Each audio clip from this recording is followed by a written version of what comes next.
Hey, yo, check it out. Welcome to His&Her podcast. My name's Adam. We have a very special guest today.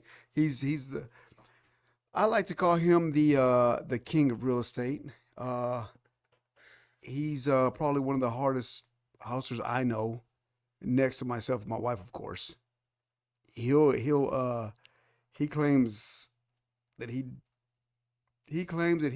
hustles harder than us, but we'll see. Adam tells me I'm the second best closer in Lubbock. Second, yes. Me being the first, of course. Yeah. No. Anywho, hey everybody, welcome, Javen. Javen, welcome. Thank you for joining us, man. Yes, sir. Thanks for having me. Oh yeah, man, no doubt. Hey, one, I know you could be anywhere in the world, but you chose to be here today, and I thank you for that. I really do. I just want to know, man. Tell us a little bit about yourself, what you do, X, Y, and Z. That's it, man. Yeah, man. So, first off, Brandy and Adam, they're like family. Brandy taught me Sunday school as a kid, so we've known them for forever and ever. Brandy, that I'm just a baby here. That's nothing about age. Yeah, she's not here, so I just got to make sure I don't make that lady mad. Hey, so I mean, you're saying she's older, I guess. No, let's just say that she's like wine, Just Okay. it just takes a little bit of time. Okay. To get better. Okay. We'll leave it there. Yeah. Yes, but go ahead. Yeah. No. So, my name's Javen Thompson. My brother and a couple of friends and I, we started off with the crazy idea of getting into real estate with no experience, and so a couple of years ago, we just moved into a crazy house and went from there, and now we've got a construction company, and we run about 30 Airbnbs, and we own Swap Pest Control, and we got a lending company, and we're based here in Lubbock. We do a whole bunch of stuff. Really, our goal is anything real estate. So Adam knows that. We'll buy most anything that makes sense. Got a little portfolio of about 40 houses that we hang on to, and get to have fun with all the friends and family around. So If it makes sense, it makes dollars, right? yeah, that's right. Hey, also, let me tell you this. You run 40 Airbnbs in Lubbock? Yeah, pretty close. Yeah. So out of all 40, out of 40 of those, how many of them have yards? All Okay. That's all I'm saying. of them. Okay? That's all I'm saying. How many of them have yards, bud? They all got That's yards. all. Okay. I got this great guy. His name is Wally.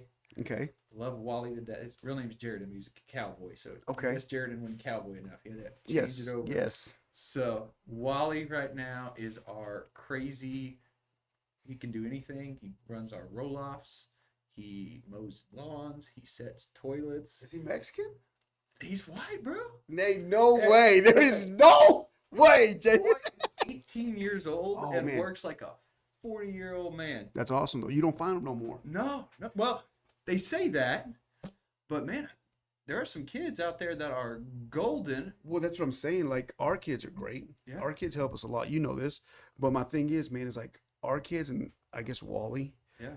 and a couple of the ones you got too, man, they work harder than some of these 30-year-old men. The ones that are like, oh, there's no work out there. There's no this. There's no that. Yeah. No, there's plenty of work. See, people just tell me in our generation that you've either got really good eggs or really bad eggs. And I 100% believe that that's exactly what's happening with this generation is either they've got the work ethic, they've got the hustle, they've got the grind, or they got nothing and they're living in a basement. I don't get it. I can't do it, man. I don't either. I don't get it. I don't understand it. What gets me, and Brandy and I talk about this a lot, is that what is it? The dead gum. I feel sorry for me. The just went blank. I'm sorry. Bear with me. Not the poverty mentality, but the dead gum. It'll come to me. Anyway, but yeah, man. So you got a roll off company? Yeah, we run a bunch of roll-off dumpsters. Okay. Make sure. What's the name of that roll off, man? I mean, Raptor T roll-offs. We run it mainly under the construction. It just started as we got tired of paying $350, $400 to dump trash. So we bought a couple, and then our friends needed them, so we bought a couple more, and then why don't we use word y'all? got out. Yeah, Yeah. well, we appreciate that. Oh yeah, for sure. I mean, Yeah. you know me, Jaden. Yeah. You know I'm really big. If I'm your friend per se, you're my family, and I will do anything for you. I met Javen, man, maybe a year ago, maybe Maybe. give or take. Yeah. And I think it was a little longer than that. was it? Yeah, maybe I don't two. remember. I don't remember. Okay. But anyway, man, I just ever since I met him, he's just been a go, go, go. You know, go, go, go, go, go. And he's one of the because me, I would call everybody on Facebook, right or wrong. Yeah. I call you out, message you out, but I do that because this is what I tell people all the time. I was military, okay, so I lost a lot of people due to suicide. I lost a lot of people due to IEDs, due to I mean just crap, you know. So that's why I'm really big on calling people, checking on people, and you can ask them. I've called you multiple times. Yeah. Him and his brother Tay have called me. Hey, Adam, this seems to be working for you. What do you do? And I'll tell them, and they implement it. And hey, how's that going for you? Oh, it worked. Or oh man, it didn't work for us. Cool. You know what I mean? So back to you, man. So you do roll offs. We do roll offs. What else you do? We do bugs. We'll kill bugs. We got SWAT pest control. So termites, spiders, roaches, creepy crawlies, whatever. We'll get them. Rodents. If you're not a mice person and you don't like cats, we got some crazy stories there that we can roll through. We got rater lending. So if you're in the commercial, if you're buying commercial property or investment property and you need money, really our goal is to make it to where people are able to get in and buy, especially in an economy like we're in right now where cash is king, Yeah. without having to put any cash out. So Okay. they can literally buy with no money out of pocket. There is some specifications within the deal that we're looking for, and really is more to protect the borrower than it is to protect us, because Roger. nothing in real estate is set. You know that. Everything's just, is it a good risk or a bad risk? So we're just evaluating the risk, but we're able to help people really get in and get started, mainly people with little to no experience primarily, because we control so much of the process. So we can help them anywhere from doing remodeling, we can help them selling the project, we can help them manage it once it's done, we can help them line up the funds for it, we can make referrals whenever it's time to move it over to permanent financing. And since we're so interconnected in that process all the way up, we don't feel like it's as risky for us to fund their deal. That just lets these young hustlers go out there, find something that, you know, makes sense on paper, and then lets us kind of guide them through the process of, here's your next step to go from point A to point B. So what if somebody wants to get into it, right? Yeah. And they're just like, I feel, and I'm just gonna say, I feel dumb. I don't know what I'm doing. Like I don't, but they really want to do it. Are they able just to call you and you walk them through the whole process, or what's the So deal, we've man? got a team that does that. The first place to start is usually with a good realtor like Randy. Like, give Brandy a call. She's great, probably the best Great in Lubbock. realtor. There you go. Best in town. Yeah. Go ahead. I'm sorry. Start out with a great realtor. Really, a realtor that knows their stuff, that's been in the game. I personally like to find realtors that are also investors, because They they're know the looking game. at two different things Yeah. here. Okay, they're playing it with their own money. Yeah. They're not advising you how to play a game they've never touched. And so Brandy would be a great go-to. Yeah. But just find somebody that's willing to work alongside you to get to know the market a little bit. And really, one of the big things, especially here in Lubbock, is knowing what price points move quickly, right? Yeah. Just because a deal is a deal doesn't mean that it's your deal, right? Especially for a newer investor, Yeah. somebody like that. And then the next step is being able to secure financing for that, because that's the first thing that a seller is going to want to know, right? They're going to want to know, hey, so if you make me an offer, can you actually get this across the line, get me paid, get that deal sold? That's where we're able to step in and help. And then there's a ton of great contractors. I mean, BAM Construction, Creative Touch, that can step in and help get that project from where it's at now, which is, I mean, most deals you put in sweat equity, meaning you're putting in work, Yes. or you're paying somebody to put in work to take a product that may be a little bit rough and turn it into something that's what we call market ready, which in this market, it's got to be pretty high end stuff. So it's certainly not something that somebody who has no experience in the construction world really has any business touching. Once they get to that point, then they can figure out whatever their exit is, and typically we're able to help. Okay. We can either help refer them to another lending source if they want to place a tenant. We got a property management company that can help them place a tenant in there, start making that money every month, or they can take it right back to Brandy, put it back on the market, and Roger. bada bing, bada boom, flip the deal. So do you know? And I'm. This is the honest got you. This is before we first. The thing about Brandy, she's a realtor, right? She is, and I'm not just saying this like this is the honest to God truth. And she was your Sunday school teacher, right? Yep. She's probably one of the most honest people you'll ever meet. Oh yeah. And she's talked her. This is what's crazy, because when we first got together, I'm like, why do you do that? Like, for example, somebody come to her for a house, and she will talk herself. She's like, hey, you don't have to sell it. You can just do X, Y, and Z, and you can get more bang for your buck. I'm like, sweetheart, that could have been ours, you know? She's like, yeah, but I'm trying to help. And she's the one that helped me see all that. I'm like, oh crap. It's like, she's probably one of the first people that I've ever seen be so honest and just genuinely care and go above and beyond in the real estate world. Because there's some shady people There's out some there. people. Well, let's just talk. I mean, let's just talk people for a second. So, I mean, the reason that I got in, same reason you're in. I mean, making money is fun, but really, we're in this to help people. Roger, yeah. Right. That's what it's about. I feel like everybody learns the same lessons in life. Just matters how old you are when you learn them, how many mistakes you made before you get there. Right. Just how quick can you apply it. But the reason we're in real estate, the reason you guys are in real estate, really has nothing to do with the real estate, right? Has everything to do with people like Adam. Yep. Has everything to do with the guys on my team, right? The guys that were able to see how the real estate affects their lives. Yep. And so really that's all we're trying to do is create ideal lives through something that we know and we're good at.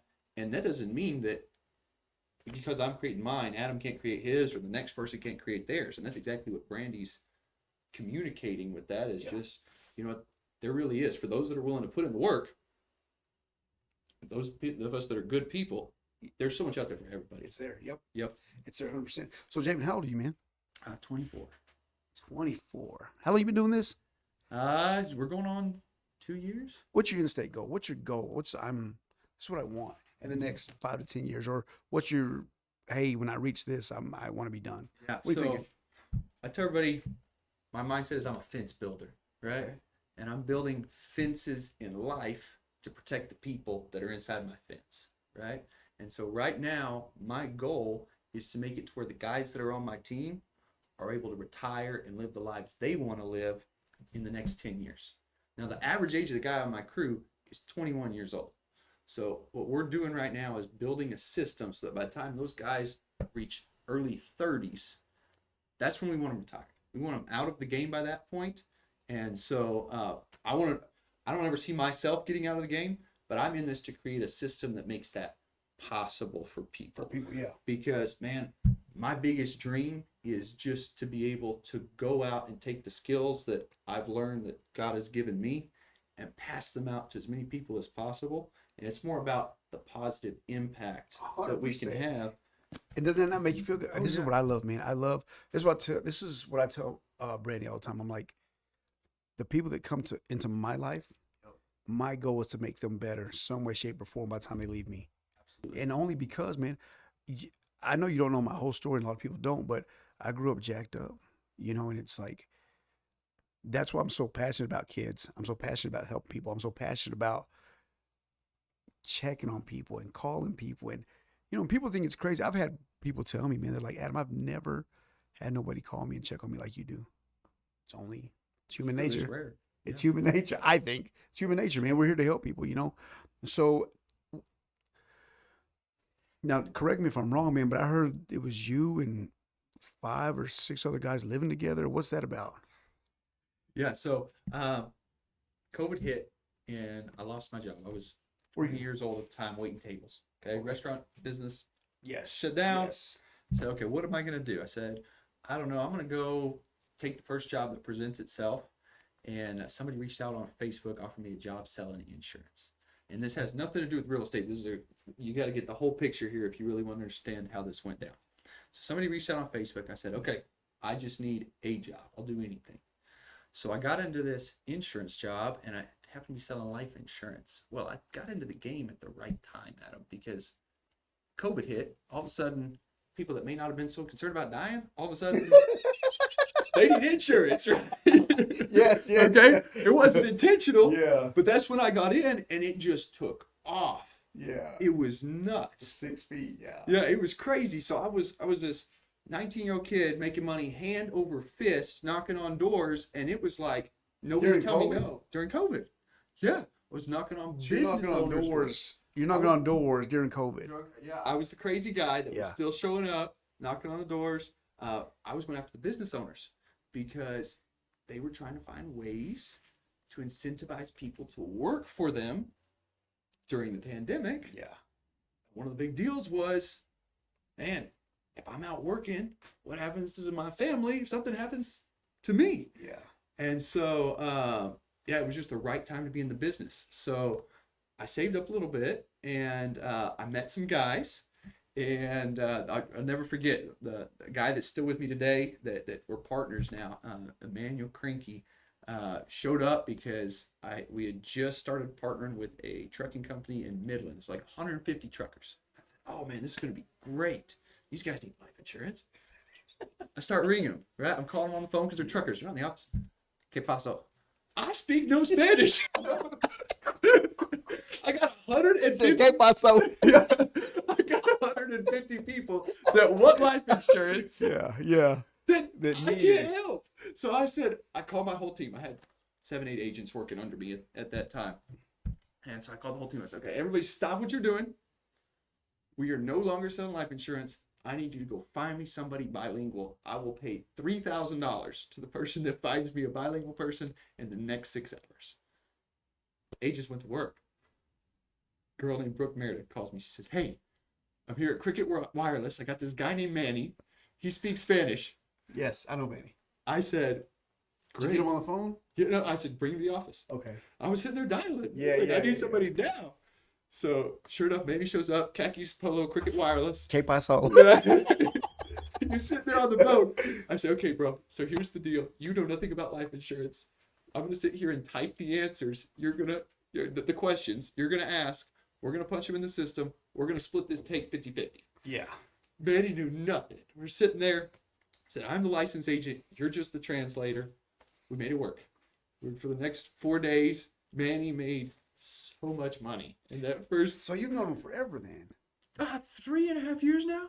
I'm saying, when I met him, I thought you had just met. Oh no! He was with me selling insurance. That's crazy. Yeah, so we made a kind of He's a good dude too. Good dude. Yeah, I like him. Yeah, I mean, Manny and I, we've been all over. We slept in cars together in Albuquerque. I mean, we've done some weird. We got the hubcaps stolen off our car selling insurance in Albuquerque. Really? Yeah, when New Mexico opened back up, nobody had been able to go door to door in New Mexico like we had in Texas. I mean, in Texas, we had that 2-week period when we couldn't go door to door, and then we Yeah. probably had a 2-month period where it was frowned on, but we did it anyways. Yeah. In New Mexico, it was like hard stop for like a year. You couldn't like. New Mexicans are weird anyway. Crazy. Yeah. They're weird anyway. So, but as soon as it opened up, Yeah. it's like fresh meat, bro. Yeah. So we just took the whole team. Well, yeah, we're making money hand over fist, but we're 19-year-old kids. We're gonna be darned if we're gonna pay $200 a night to stay at the hotel. Yeah. So we go up there. My Subaru, we're side by side. We got 3 changes of clothes. We're up there for a week. We're sleeping in the Subaru, showering at the Planet Fitness, selling life insurance door to door, making money like crazy. Yes. But it was fun. And then we were sitting in a doctor's office. We sold a doctor's office, a dentist. We were just sitting there, and there's this little book sitting on the ledge, Rich Dad, Poor Dad. Yes. We got a hold of it. All of a sudden, I'm reading it while we're waiting on this doctor to come out. I'm just like, this is an interesting book. So, not gonna lie, when we left, we swiped the book. Oh my goodness, Jamin. We did. Hey, It's on YouTube. I watch it I know. on YouTube because I swiped it. can't. Hold that thought. You're a thief. Go ahead. So the real story was this. We said, okay, we're gonna swipe the book. We got to come back for the enrollment. We're gonna bring it back. Okay. So we borrowed it. We Yes, swiped it. yes. It's like the library at the dentist office, you know. So, anywho, we're sitting there. We got nothing else to do. We're in the Subaru. Like there's no TV in the Subaru. Yeah, true. So we're sitting there reading, and I'm like, bro, this guy. I mean, this makes sense. Like this is totally anti everything my middle class family thought of. It's like, don't go into debt, save your money, Yeah. don't buy anything crazy, you know? And then we're sitting there and we're reading. I'm like, man, this just makes sense. So Manny and I are just looking at each other. And at that time, we were just like, okay, we got to start learning, right? And what we should have been thinking was, man, how do we take action right away? We were thinking the wrong thing. We were thinking, we got to learn this, which is an okay place to start. It is. So we start YouTube University, and we're still traveling. We're doing the fun stuff. We're just having grand old time. Yeah. And then one day I just said, you know what? We were in Lubbock. I said, I'm gonna reach out to this guy in a Facebook group, and I'm just gonna go talk to this guy, and let's see how he got in. So I called this guy named Sam Bergen. You know Sam. Oh, yes, I do. Yes, I do. Yes, I do. Yeah, Sam is awesome. Out of Seminole. I said, hey, bro, so I read this book. I want to get into real estate. I'd really like, so, I work for free. I want to see how this goes. And Sam says, okay, meet me at the Torchies. I show up. I thought this kid was 40, 50, just the way that he looked and presented himself. Yeah. 20 years old. Yes, He's 6 months younger than me. Yep.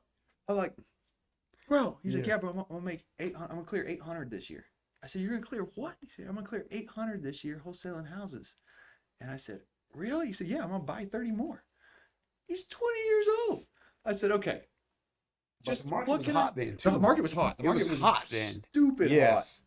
Yeah, he was $30,000 assignments. Yep. So I said, okay. So one of the first deals that I did with Sam was for a lady. She probably doesn't even know this. Hey, Holly. We bought a house. I still manage that house as an Airbnb, but Okay. I went and put it under contract for her. I was out selling insurance. The guy said, hey, I don't have time for this. I'm selling the house. I said, I got a buddy. Call Sam. Hey, Sam. This guy wants to sell the house. Give me the number. Sam says, I don't know, man. This is a big house. Offer him $250. So I offered the guy $250. The guy says, where do I sign? So I said, Sam, I need a contract. So he emails me a contract. I have my little PDF editor app on my phone. Yeah. Dude signs the contract right there. $20 in earnest money. Like nothing. I sent it to Sam. We put nothing in. The guy says, here's the only problem. There's a loan for the solar panels on my house, and I don't know how to solve it. So YouTube University. I don't know what's this problem. So we're sitting there. We figure out how to fix the solar panel problem, but we can't move this house. Mainly because it's in such great shape. Like all the flippers, they don't want to walk in and be pretty. Yes. So who can we sell this to? I said, okay, what if we do this? What if we get this owner to sign an agreement that gives us the power of attorney to list this house on the market while he's the owner? And Sam said, can we do that? I said, I don't know. I watched this guy on YouTube and he did it. That's crazy. So we sit there, we type it up ourselves. We're not lawyers. Yeah. But we sit there, we type it up. And it says, I do hereby give my permission. The guy signs it. We just tell him, hey, we're going to throw this He's thing. just trying to offload it. He's just trying to offload it. Yeah. So we throw it on the market and we list it at $325. Offer comes in $310. We got this thing under contract for $250. I said, Sam, this thing works. So that was December I love it. of 22. No, it was November of 22. Okay. So I clear. The way we had it split up, I make like 20 something thousand, and I'm stupid. Kind of stupid. I don't think I was that stupid. First thing I do, girlfriend, buy her a 77 vet. I went drop 10 G's, bam, bought the vet, gave it to her for Christmas. Best money I've ever spent. Oh. Still have the vet. But then the rest of the money, She still has a vet? I still got the vet. I thought you bought it for her. I did buy it for her. Long story there. Okay. I've got it now. It's still hers. It just stayed at my house. Okay. And I did the work on it. Okay, go ahead. But the rest of the money, plus about, I don't know, probably had like 40, 50,000 saved from the insurance because I made more than that, but I was a big spender because young kid, knew nothing. Yes, spending man. money. I mean, can you imagine at that age too? It was so much fun. I mean, I bought You're my more responsible brother than me a because car. I would. Yeah. I bought my dad and my brother. We went and built AR-15s. Yeah. Like we went Disney World. Well, I'm guessing that's your love language. I mean, it's like Gifts. Yeah. That's one of them. Yeah. Like I don't necessarily receive gifts really well, but I love to give It's them. weird, right? It's like, thank you. Thank You know, you. yeah. Yeah. No, I did a survey. Me and Brandy. Mine was like across the board was like dang near everything was even. Yeah. It's crazy, man. It was fun. So I found this charity down in Amarillo, Christian Relief Fund. Found out about what they were doing. I gave them a bunch of money. That's dope. One of the guys, actually it was a girl. I don't know if she knows this, but anyways, her dog. I can't remember what happened. Swallowed a stick. Swallowed some magnets. I don't know. It was expensive surgery. I just went and wrote a check, left it in her mailbox. I don't think she knows to this day who wrote that check because I guess she would have to. She would have to. It was a money order. It wasn't a check, so it didn't have my name on it. But anyways, so I was just spending money. I wouldn't do anything with it. I saved up this 40 or 50,000. I can't remember what it was, and then I made another 20 in this chunk with Sam. And so I said, okay, Sam, the next bought house the we vet. find, and bought the vet. Ah. So I said, okay, Sam, the next house we find, I gotta buy it. You gotta let me buy it. Next lead. Did he let you? He did. He did. That's crazy. That's dope. Yeah. So the next house we found was 1206 7th Street in Shallow and I knew nothing about Shallow. It was a little 4-bedroom, 2-bath house. I walked in. I looked at the tax roll. I didn't know that in Shallow, the tax roll does not equate to market value. In fact, taxes are significantly lower. Really? Good thing we live in Texas, right? Yes. So I offered the guy 50 G's for the house because I don't know any better. Yes. I offered 50 grand, and the guy says, "Yeah, I think that's what I'm thinking." So we signed a contract, 50 grand. Buy the house. Appraisal comes back 160. Damn. Sam gets a little bit. He's not pissed off. He's just like, bro, I should not have made this deal. We can wholesale this, made another 40. Right? Oh. So I should not have made this deal. I was like, Sam, you made the deal, bro. I closed it. So he held up his end of the bargain. That's awesome. Yeah, though. I got the deal. And so I called my brother Tay. I quit my insurance job. I said, we're going in real estate. I would too. Yeah. I feel like I'm done. I was like, I can make the same amount of money wholesaling and I can buy the houses. And this is cool. I thought this would be a life-changing experience, right? Yeah. You're buying a house. So I called my brother Tay. I said, hey, Tay, so let's quit our jobs and fix this house up because it needed about $40,000 worth of work. Let's fix this house up. And you did it having no construction background, correct? We had no construction background. No, we're learning off YouTube. It took us 2 YouTube months. something going. Yeah. YouTube something else. You can do it. Yes. So we're sleeping in the house some nights because really like The house y'all renovating. the house we're renovating. Okay. We're sleeping in the house. We're doing, stuff we have no business doing off YouTube, right? We're trying to float for the first time. We don't even know that you're supposed to put tape on the joints. Oh right? my goodness. Oh my. Thank goodness the neighbor comes over while we're getting ready. He's like, so are you guys going to tape those live? We're like, we're going to What do you mean? Like Scotch tape? Duct tape? What are we So we thinking? pause. We're like reading. Dad comes. My dad is really handy. Yes. So he comes over. He shows us a couple of things. Dad's got a job though, right? So Yes, he's just yes. like, okay, these boys are going crazy. But anyways, it took us about 2 months. We did what we needed to do. We owed right around 80,000 on the house because we got a little bit of money to do the renovations, and so we went to take it to the bank to refinance it, and the bank said, so we can give you 140. We were like, okay, but we only owe 80. They're like, yeah, I know, but we can give you up to 140. I said, so wait, you're telling me you can give us 60 grand and we don't have to sell the thing? And the bank was like, well, yeah, if you want Yeah. to. we didn't know that's the way the game worked. Yes. We were like, Yep. okay. So What did Dad say? Dad was like, well, it worked. Did he know any of this? Yeah, he knew. Okay. He knew. Dad knew. He didn't know how it worked. Okay. He just knew that it was So what working. made you go refinance? Why'd you want? What gave you the idea to? Well, it was the Rich Dad Poor Dad thing, right? Okay. Buy assets. Okay. Hold assets. Yeah. So we're like, okay, we're going to buy this house and we're going to hang on to it. So we put a tenant in there and it was going to make the payment. Yep. Interest rates weren't crazy at that Yep. time. Yep. And we were going to make a couple $100 a month and we were going to get a check for like 50 something thousand. 60 grand. Yeah. Yeah, pretty close. It was 50 and some change after the closing costs on it. Yeah. But anyway, so we did it. And we were like, shoot, let's Do it again. do it again. Yeah. So It's we an called. addiction, man. It is. It's So a drug. we started calling our roommates. It's like, hey, Manny, because Manny was still doing his own thing. He was selling at that time. Whenever I got out, I bought the first house by myself. I said, hey, Manny, you got to jump in and do this. And Manny said, well, actually, this builder that I met selling insurance wants me to come project manage for him on new construction, and I think I want to do it. And I said, bro, how much is he gonna pay? He's like, $500 a week. I said, Manny, we make that in 3 hours. He said, I know, but we want to get into real estate, and we got to learn this. Yeah. So he quit. He started going to work for M&M Homes, Gilbert Arredondo, a home builder here in town. Okay. Worked for him for a little while. Tay and I kept rolling. A buddy of ours that was also a roommate at the time, Christian, jumped on board, and so it was the three amigos. And while Manny was learning, and then one day Manny said, "You know what? I think I've got this down. Why don't we do more than one, and I'll manage it." I was like, "Can we do that?" He's like, yeah, we could do that. Okay, So do that it was here. March. So let's see, we bought the first one in beginning of December. We got it done into January. We bought the second one in February, third one in March. Then Manny came on, so we said, okay, let's buy three. So we went and bought three, and it was not rosy at that time Oh. because we didn't know how to bid. So our estimates on what these jobs were going to cost, we just had lucked out the first couple of times because we were our own labor. We didn't have to worry about paying anybody. Yeah. We just had to buy the materials And tape. and tape And tape. and tape. Yeah. So once we started figuring out how much people cost, Yeah. we were like, what? Yeah. We lose $30,000 just on people? Yeah.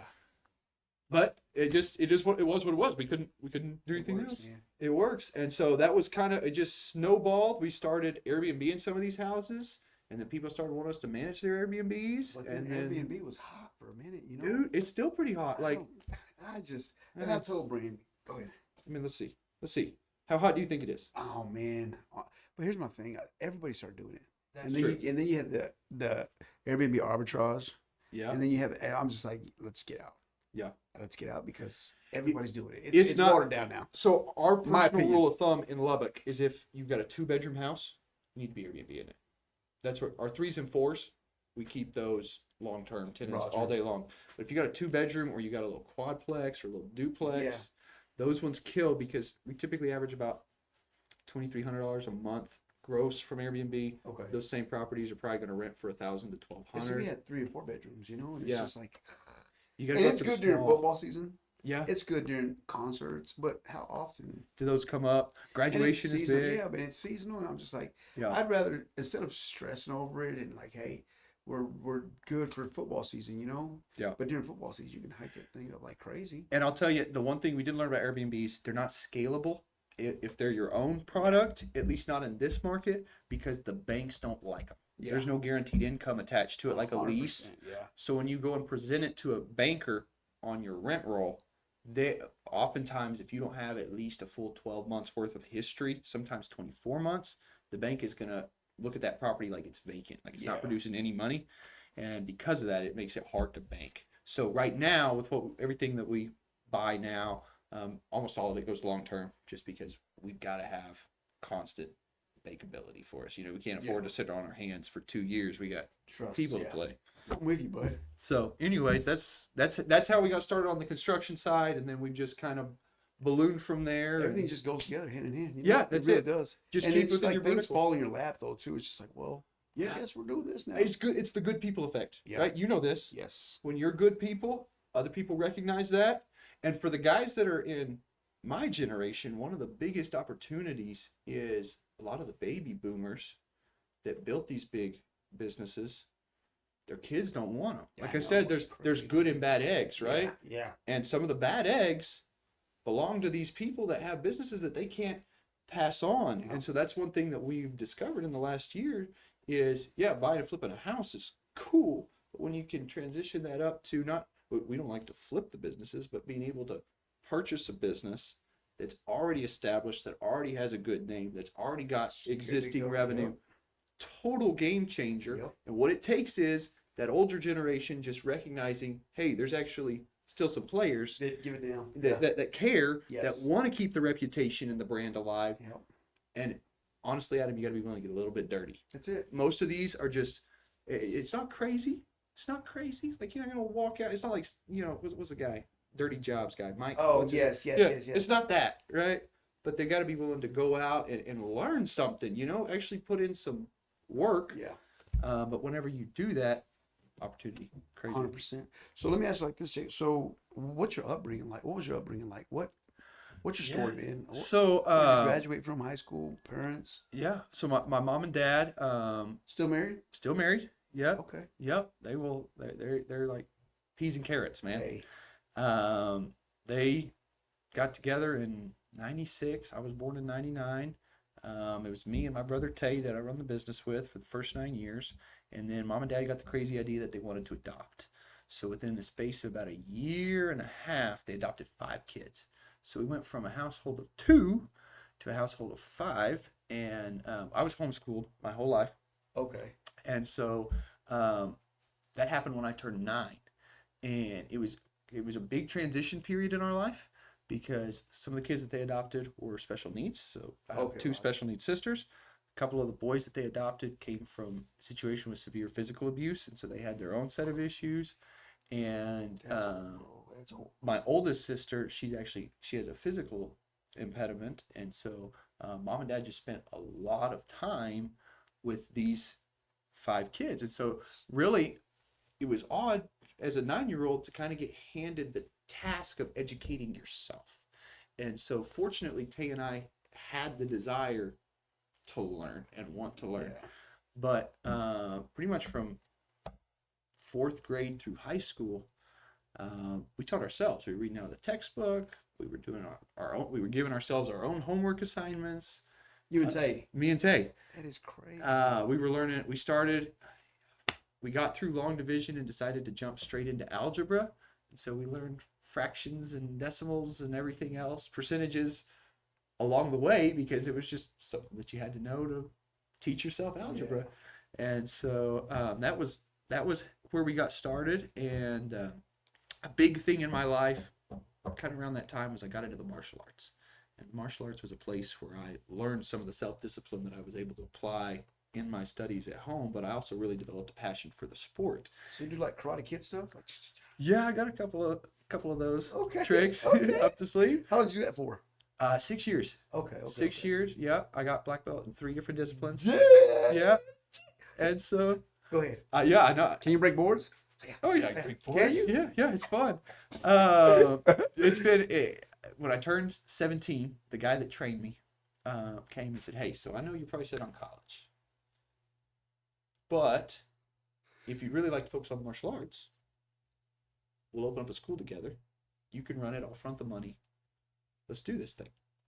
And so mom and dad were not thrilled because I had a couple of scholarship offers where I wasn't gonna have to pay a dime to go to school, and that was their big dream. Was I was gonna go, and So how do you get? And this is just me being naive to it because I dropped out of school in 9th grade. yeah. I'm freaking anyway. Scholarship offers. How'd you get that being homeschooled? Academic offers. Oh. So it had everything to do with my ACT, SAT scores, Okay. and then a lot of private schools, especially here in Lubbock, will offer like almost competitions where they'll take some of the highest score testers and just bring them in and get to know them, and then they'll hand out not many. It's much more competitive than the athletic side because they typically school have 20 or 30 scholarships going to academic purposes, and then they'll have 300 going to the student athletes, which I will tell you on career day they did miss the whole throw ball through hoop, make 300 million. If I'd known that, I probably would have spent more time Yeah. going Well, yes. through the hoop. Yes. Yes. They missed that one. Okay. Yes. 100%. But so I was fortunate enough to really enjoy being competitive and I played So sports. you've been. It's your whole bro. Oh yeah, competitive. Patience, competitiveness. It's been your whole life It's because been it. your parents are adopting kids, special need kids, abused kids, which is their godsend, man. They're tougher than Man, I'm gonna tell you like this, and this hasn't. My son broke his femur, me. Yeah. and that alone was like, I was stressed, I was exhausted. Like, so can you imagine bringing on 5 other kids, Dude, it was plus dealing with your crazy. own 2, Yeah. plus it's just like, that's a different kind of special, man. Yeah, my parent, I don't know anybody that could do it as well as they did it and for as long as they did it and the stuff that they went through for us, for their kids, crazy. But yeah, that's how it was. So I landed a couple of scholarship offers and then I made mom and dad real mad because I told Mr. Lyles, let's go open the studio. So You've been in business your whole life. yeah, well, and you know what? I learned some great lessons with that. So, my philosophy of everybody learns the same lessons. It just matters how old you are Yes. and how many mistakes you've made before you get to that point as to whether or not it's recoverable or not. I'll tell you some of the biggest lessons I learned came from that period of time because Adam, I had the mindset that, man, I'm going to go to the big city, I'm going to make the money, and yeah, I got people here, but man, I got bigger dreams than this small town, right? Yeah. Let's get out of here. I learned really, really quickly. I'd say really quickly. I learned about 18-month period. We made money. We were doing well. It was fun. I made a lot of mistakes because you don't typically put a 17-year-old kid in charge of a business and expect it to roll. I was no exception. 17? 17. Bro, there's something. He saw something special in you, man. 17. I can imagine a 17-year-old now. Me, hey, man, let's partner up and you do. What? It was a unique system. He knew me, I knew him. I trusted the I guy. know, but I'm just saying, like Yeah, but it was 17. 17. I graduated a year early. I missed my senior year of football to do it. I wish I would have played my senior year. Wait, how did you have a senior year of football Yeah. if you're homeschooled? There's As a team of homeschool. one? Homeschool is treated just like private school in the state of Texas. So there's several organizations with homeschool athletes, and we go and compete against the different Really? private schools. Some of the small, like 2A, 3A schools. I didn't know play. that. Yeah. I thought you were just playing by yourself. Like, hey, come Yeah. on, let's go. I'm everything, bro. I'm throwing, I'm catching, I'm tackling. No, I didn't know. That's crazy. no, we actually made it to state my junior year. And Oh, that was man. fun. We lost, but just getting to go all the way through the Yeah. playoffs, and that was fun. 'Cause I got What to was the play with final? my brother Tay. What position did you play? Me, I played a cornerback. Okay. And so I played mostly defense. So it There was a wasn't. So reason y'all for weren't a 6-man. It wasn't like a 6-man or nothing. It was like that. a Yeah, no, it was two-way. 6 man. Oh, is it? 6 man. Yeah, I'm just the Oh, outside okay. wing. Yeah. I played safety a little bit, and then I would play center, which I weighed 160 pounds. I had no business playing center, other than, man, the martial arts helped. Yeah. My judo background was helpful on the football field. Tackling? I mean, were you That's why tripping? they put me there, because I was tripping, hip toss. It was That's fun. crazy. Yeah. So, anyways, but the lessons that I learned during that time were how important people are. Yeah. Because it was about 18 months in. I left the school. I was having a great time, and there was nothing on the radio. So I started flipping through the AM radio. I don't listen to AM radio ever. I And mean, ever. Ever, yeah. But there was nothing on. So Yeah. I just flipped from FM to AM to just see what was there. I Yeah. landed on a football game. I was like, okay, football. I can listen to football. Well, the name Thompson kept coming up over and over and over. I was like, Thompson? Hey, at least one Thompson is Yeah. good Doing at football, something. doing something. And found out I tuned into the Slayton Tigers radio station, and my brother had transferred out of the homeschool team into Slayton because he wanted to get a football scholarship to play for Tech. I didn't know any of it. Tay was playing. I was listening to AM radio in Dallas, Texas. Somehow tuned into the Slayton Tigers station. I called my dad. I said, "Dad, are you at a football game?" He said, "Yeah, your brother's playing his fourth game of the season." I said, "Why did I not know this?" He's like, "I don't know. You've been busy." Wait, and y'all live together? No, I was in Dallas. I left home. I was gone. Tay was here What's the age difference? 2 years. Okay. Tay was Okay. 15. He was still going through school. Okay. I knew vaguely that he was looking at transferring in. I hadn't really talked to him a whole lot. And so I was sitting there in the car. I said, "Really?" And he's a little hoss too. He's Oh, it's- big. Yeah, he's big. Tay's twice my size. He's a big boy. But right then and there, it clicked in my head. I was like, man, I'm missing too much chasing money. And I loved the martial arts. I loved the school. I loved everything. But I was like, I'm missing something big here because I didn't even know. Like, it hurt that I didn't even know. Yeah.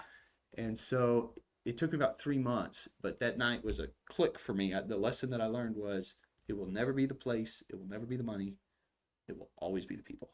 So moved back, and I would say that was probably the end of my childhood, was that night where I said, you know what?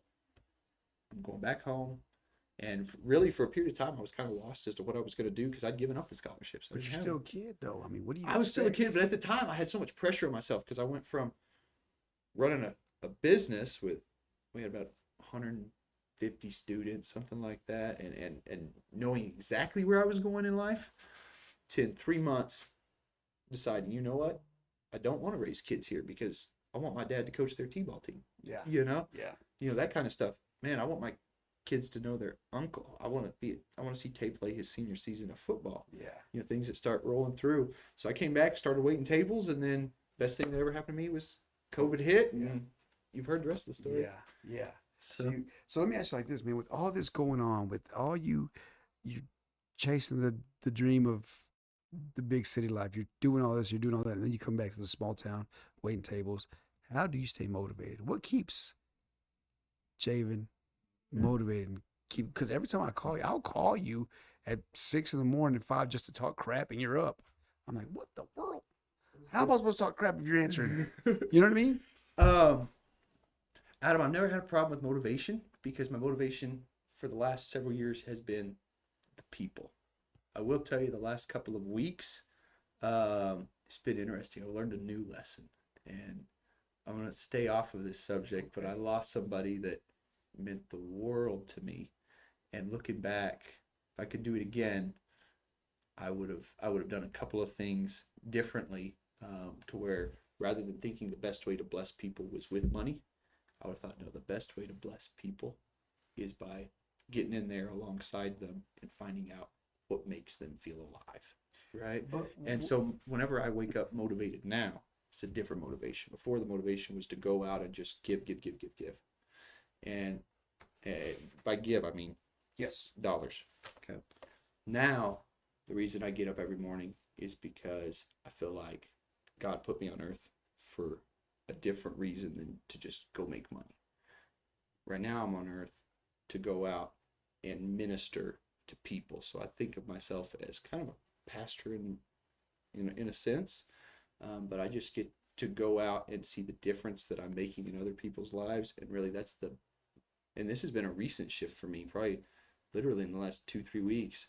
But losing that person, I've spent probably 100 hours just praying, and man, I want them back so bad. I can't even. I would trade all the business. I would trade everything, that's your passion, though. That's what keeps you alive. dude. That's your. It's not the passion; it's the people. Like my passion is the people. But if you let that go, you lose the people. No, I don't. No, I don't. Because there's other ways to bless them.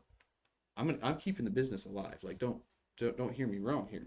But I thought that the reason I was in business was to bless people with money. And no, the reason I'm in business is to bless people with whatever blessing they need in that moment. And so the last couple of weeks, like I've been calling you, hey, just want to check on you, calling people that I haven't talked to in 4 years, just checking on them, saying, hey, how can I pray for you? Because I've started discovering that the spiritual needs that people have are way more important than the financial needs, and the emotional needs that people have are way more important than the financial needs. And right now, I'm learning to go out and seek those. And so my drive today is to get up and say, okay, what makes my guys tick, right? What makes my team tick? What makes my mom and dad run? Like, and then how can I be there to help them further that goal? Not how can I be there to make them more money?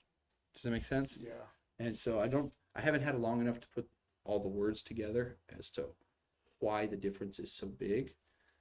But I can tell you, there was a time where I questioned, hey, Javen, are you even capable of feeling certain emotions and empathizing with people and not having this go, go, go, go, go? And the last couple of weeks I've gone, yeah, bro, you still human. And so processing through that. It took that loss to see that. I'm guessing. Dude, absolutely. Absolutely. Yeah. 100%. And I still have faith, and I'm believing for a different outcome in the future. But I have learned so much about people in the last 2 weeks and what they actually need that has totally changed my perspective on why I'm in this and my motivation for doing this. And so I'm still building fences, but that fence isn't just about providing financial security. Now it's about providing a place where they can receive emotional support, where they can still make the money. Like the money's still going to be there, but where we can find out what makes them tick and what their dream is and what their passion is, and how can we put them in a position to chase that, not just make it to where they don't have to worry about paying bills. Does that make sense? Yeah. Well, and when you started saying that you lost somebody, X, Y, and Z, I thought you were talking about a family member, but the more you talk about it, It's not a family it's not a member. family member. I see that. No. Um, No, it's the girl that I really thought I was gonna marry, and I still am believing that that's gonna happen. But right now, there's been a shift in the relationship, and it's been the heaviest loss I've ever. I mean, I've failed at things before, but I've never really failed at something that was big enough that I thought, man, I can't recover from this. And so this one here is, I see now, I'm able to empathize with other guys on my team that have gone through similar things, or guys that had a childhood that was different than mine, that experienced a different level of stressors. And I say, man, if I'd went through this any younger, I don't know that I would have had the spiritual maturity, the emotional maturity, the processing power to wind up where I'm at now. If Is I'd this- gone through this at 15, 16 years old, I would have never opened that karate school. I just wouldn't have been able to get over. Is this your first heartbreak? Dude, yeah. First one. How old are First you? girl I ever kissed. Yeah. This is your first girl you ever kissed? Yeah. She's the one. She got it. She get everything. Yeah. How old are you? 24. You already together how long? Almost. We were going on 3 years. Going on 3. Going on 3. First girl you ever kissed? First girl. First girl you ever held hands with? Yep. First girl you ever prayed with for Yeah. future? Yeah. I mean, we had gone a long way. She is absolutely fabulous. Love her. She's going to go on and do really big things.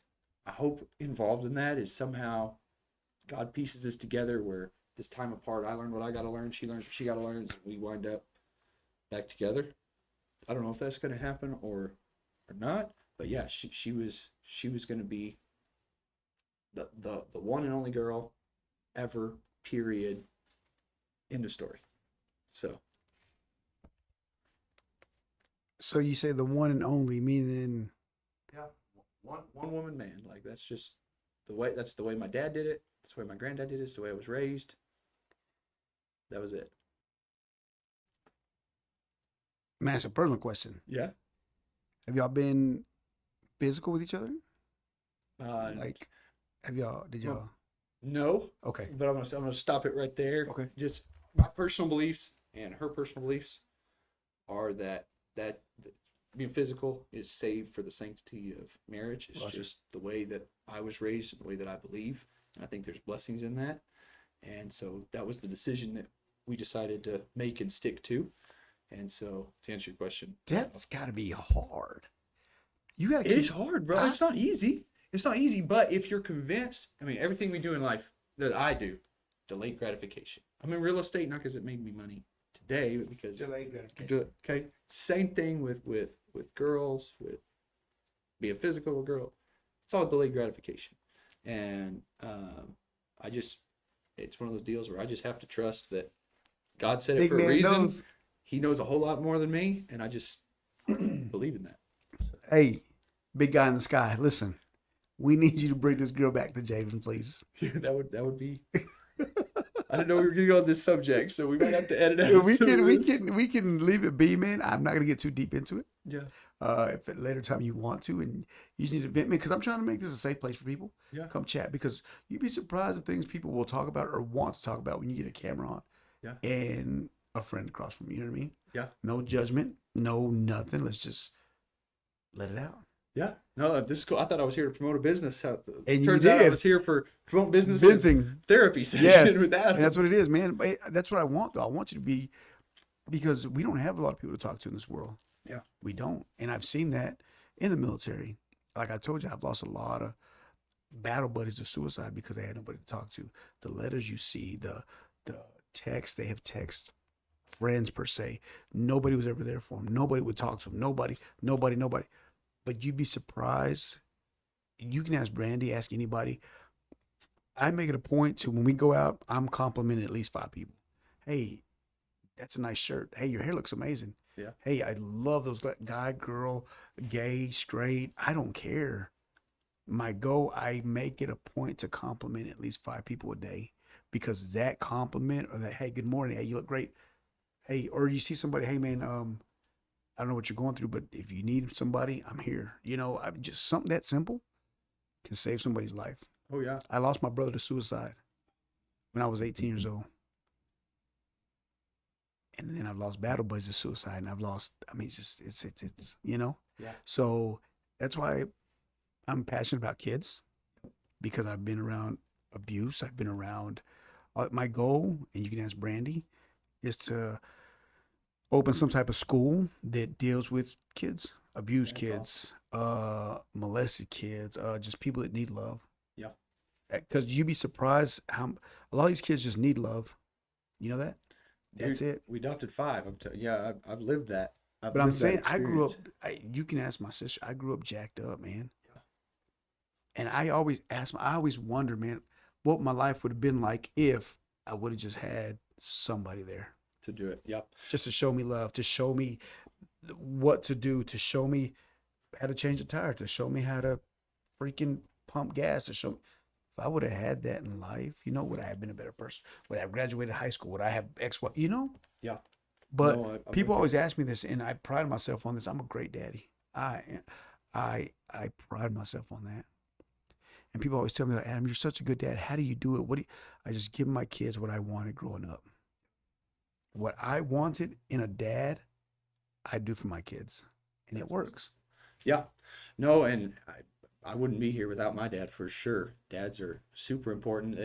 That's one of the biggest things as I've gone through this losing somebody. Um, we'd gone as far as like picking babies' names, right? Now I wake up at like 2, 3 a.m. in the morning and I have a dream and she's there. Kids are there and I'm holding one of them. Then I wake up like 2 or 3 a.m. and it's like third round of a boxing match. My heart is Sweating, I'm yeah. sweating. I just get up. I gotta go. I gotta go to the gym. I gotta do something. But that's where I feel like God comes in. Yeah. Right? You gotta that people who do this without God, I have no idea, because the faith aspect, the being able to say, you know what, all things work together for good, whether I can see it or not. That's the only thing that really gives any sort of peace to people who've been in any sort of heartbreak situation, any sort of loss situation, growing up as kids. I mean, I'm so sorry that your dad wasn't there, but the man you are today, that's the best version of Adam. Oh, Right? certainly. Yeah. This is the best version of Adam. The man I am today, It's because the 'cause- lessons I learned, is because the things that I've gone through. So I have to be able to sit there, and even though, I mean, I question it every day, right? Question it, but I just think, man, God's been in control. His plan has been the best for the last 24 years. Why do I think that just because something that was unplanned happened to me 2 weeks ago, that suddenly he fell off his throne and now he's not in control? Like, that makes no There's a sense. method to the madness, but Yeah, there's a method to this madness, and so I just sit there and I had the opportunity, just the opportunity for me to just lean in and learn to trust and develop my prayer life. And uh, anybody that's going through something similar, that's the best. I'm in no position to give any advice on this, but if I can say do one thing, it is you gotta have the faith, and how people do it without it, beyond me. I don't know. They do it gotta beyond me. have faith, the faith, the faith. Yeah. Hey, Jacob, so this is what we're gonna do, man. We have to come to a close now. Okay. Man, one, I appreciate you coming. Two, I would love to have you back so we can finish this conversation because it goes so deep. There's so much. I will. I just want to extend myself to you and be like, hey, if you wake up 2, 3 in the morning, call me. I promise you, man. Give me a call. I'll get up. We'll go to the gym. I'll come pick you up. We'll go cruising. I'll come pick you up. We can walk the park and I'll hold your hand if you want. You know what I mean? But I'm just saying. I'm just saying. If you need somebody, I'm there. Yeah. Don't hesitate to call. Don't hesitate to text. Don't hesitate. Don't. Yeah. When you think nobody's there, I promise you, give me a call. I'll be there. Right? Yeah. Same way. So I appreciate that. Maybe not now. Now I need you. Maybe one day you need me. Oh, well, I appreciate that. Yeah. And again, Javen, thank you, man. Hope to have you back soon. Thank Yes, you for sir. coming to the show. Hey, check it out. Just want to thank Javen. I'm gonna extend this out to everybody right now. I know y'all see my business cards. Y'all see everything like that. If you know me personally on Facebook, Instagram, whatever, if you need somebody, call me. Okay. We all have bad days. It's a bad day, not a bad life. Okay. So if you need something, and I'm very passionate about this, please call me. Let's make it happen. I'll pick you up. We'll go have a drink. A Sonic drink. Just anything like that. But again, thank y'all. Hey, see y'all next time. Javen, thank you. Yes, And we'll sir. see you again, bud. Thank you so much.